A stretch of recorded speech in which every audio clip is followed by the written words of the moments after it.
قد تكون ظننت أنك نجوت من رمضان ومن كنافة رمضان ومن قطايف رمضان ومن حلويات رمضان، وتكتشف ان انت داخل على العيد وعلى كحك العيد.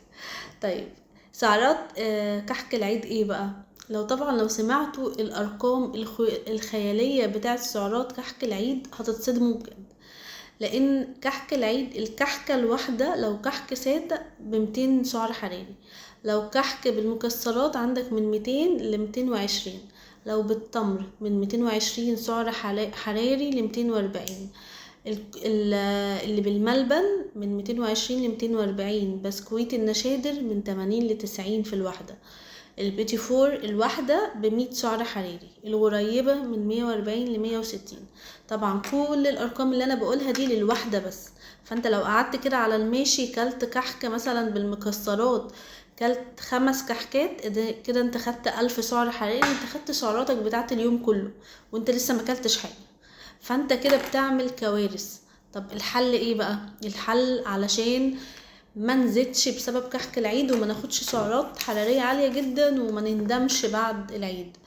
اولا ان انت كل كحكتين بس في العيد، تمام؟ ولو كلت سعرات حرارية قلل من الاكل التاني. يعني لو خدت سعرات حرارية كتير من الكحك قلل من السعرات الحرارية بتاعت الاكل التاني. يعني مثلا انت بتاخد 2000 سعر حراري في اليوم، فما تاخدهمش كلهم كحك، تمام؟ وقلل بقى لو هتاكل كحك قلل من الرز او من المكرونة او من النشويات. تاني حاجة شرب المية طبعا الكتير هيحرق معاك. المشي نص ساعة عشان تحرق السعرات اللي انت اخدتها. خد ادوية، في ادوية كتير وكنت اتكلمت على ادوية منها بس مش هقول اساميها دلوقتي. ادوية بتقلل السكر اللي في الدم، بتتاخد قبل الكحك بساعة او بنص ساعة، تمام؟